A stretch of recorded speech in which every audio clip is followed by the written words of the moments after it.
Assalamualaikum warahmatullahi wabarakatuh. Merdeka! Merdeka! Tetap merdeka! Bapak Ibu sekalian, assalatu assalamu ala asrofil anbiya wal mursalin wa ala alihi wa ashabihi ajmain. Pertama-tama tetap kita mengucapkan puji syukur kehadirat Allah Subhanahu wa taala bahwa pada hari ini kami semua elemen masyarakat ya yang bukan tentu saja purnawirawan TNI diundang untuk hadir dalam silaturahmi purnawirawan TNI dan para tokoh. Selawat beriring salam tidak lupa kita haturkan kepada junjungan kita Nabi besar Muhammad Sallallahu Alaihi Wasallam. Bapak Ibu, sebelum saya masuk ke bagian yang boleh saya sampaikan, saya ingin menyampaikan cinta saya kepada TNI agar kiranya walaupun bapak-bapak para jenderal yang kami cintai ini telah menjadi purnawirawan, tetapi di dalam dadanya tetap ada persatuan nasionalisme untuk tetap memperjuangkan kedaulatan negara Republik Indonesia. Merdeka! Bapak Ibu sekalian, ini waktunya nggak banyak ya. Saya mewakili TPUA ini ya, tim pembela ulama dan aktivis, di mana ada di situ wakil presiden TPUA kami, Bang Rizal Fadilah, yang kebetulan kemarin mungkin secara langsung atau tidak langsung, ini saya juga nggak boleh kegeeran ya, barangkali masyarakat sudah paham, kami bertiga, yaitu Bang Rizal Fadilah, Abang Damai Harilubis, dan saya sendiri Kurniati Royani, diterima di Fakultas Kehutanan UGM, juga selanjutnya diterima oleh Bapak Joko Widodo, mantan Presiden 2 periode Republik Indonesia. Kami ingin menyampaikan ini adalah bagian dari kerja keras semua anggota tim TPUA, tim pembela ulama dan aktivis di bawah pimpinan Profesor Dr. Insinyur Egy Sujana Mastal SHMSI, serta didukung dengan para emak-emak radikal akan tetapi soleha yang hebat mereka selama ini ya, aksi memperjuangkan tanah air Indonesia, yaitu di sana ada Forum Aksi, kemudian Partai Pemersatu Bangsa, dan juga KNPRI serta Aspirasi. Bahu-membahu dengan logistik seadanya, dengan jiwa giroh yang luar biasa, datang ke UGM untuk mempertanyakan ijazah asli daripada Bapak Joko Widodo. Bapak Ibu sekalian, kami datang ke sana dan sudah mendapatkan kepastian. Mohon maaf harus kami sampaikan kepada masyarakat sebagai bentuk daripada keterbukaan publik, keterbukaan informasi publik, bahwa pihak UGM menyatakan tidak memegang ijazah mereka, sehingga harus ditanyakan langsung kepada pemiliknya.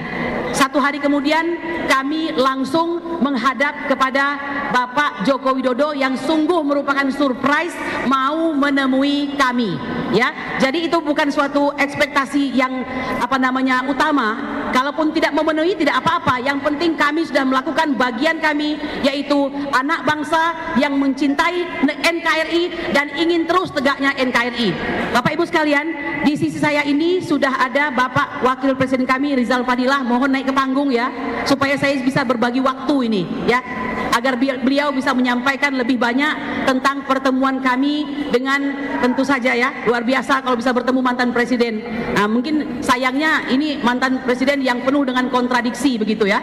Nah, silakan Bapak Rizal Fadilah untuk memberikan penjelasan. Nah, Bang Rizal, kemarin itu selalu kita dimulai dengan pertanyaan siapa yang mendalilkan, dia yang membuktikan. Monggo. Ya, terima kasih. Assalamualaikum warahmatullahi wabarakatuh. Bapak-bapak, para purnawirawan dan tokoh masyarakat, pertemuan dengan Pak Jokowi pertamanya baik waktu kita bicara tentang istilah silaturahim, tapi ketika masuk ke masalah ijazah yang harus dia buktikan dan diperlihatkan, ya mulai tegang gitu ya, karena memang esensinya dua, kita silaturahim dan sekaligus kan untuk minta Pak Jokowi menunjukkan ijazah aslinya, yang ternyata hal itu tidak bisa diperlihatkan sebagaimana kelanjutan dari berbagai momen termasuk ketika berada di ruang pengadilan juga tidak bisa menunjukkan gitu ya. Maka mungkin konklusinya bahwa satu tidak ada atau dua ada tapi palsu gitu ya. Nah, Bapak-bapak, saudara-saudara sekalian, kemudian ternyata di saat itulah kita bisa melihat Joko Widodo pembohong. Di saat itu, ketika itu dia mengatakan bahwa tidak akan ditunjukkan ijazah selain perintah pengadilan. Tapi ternyata kemudian terberitakan dia menunjukkan ke wartawan. Jadi saat itu juga terbukti dia pembohong. Hanya mau oleh pengadilan diperintahkan, tapi dia menunjukkan ke wartawan, tidak menunjukkan ke kita.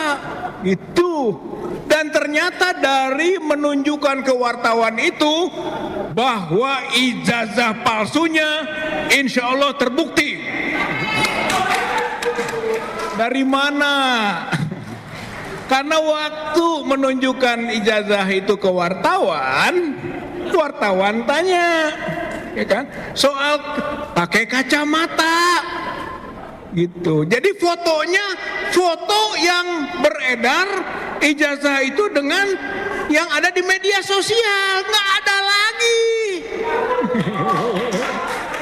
Dan ternyata yang disebut asli itu yang seperti itu. Dan itu sudah dianalisis secara saintifik oleh Dr. Rismond maupun Dr. Roy Suryo. Baik foto maupun phone face atau lain-lainnya. Bahwa kalau itu adalah ijazah aslinya, maka itu palsu. Jadi Bapak Ibu yang saya hormati, waktu di UGM terbukti skripsi palsu karena skripsi yang ditunjukkan oleh pihak UGM adalah apa yang sudah difoto oleh Dr. Rismond dan sudah dianalisis secara saintifik bahwa itu palsu. Jadi waktu di UGM terbukti bahwa skripsi Joko Widodo palsu.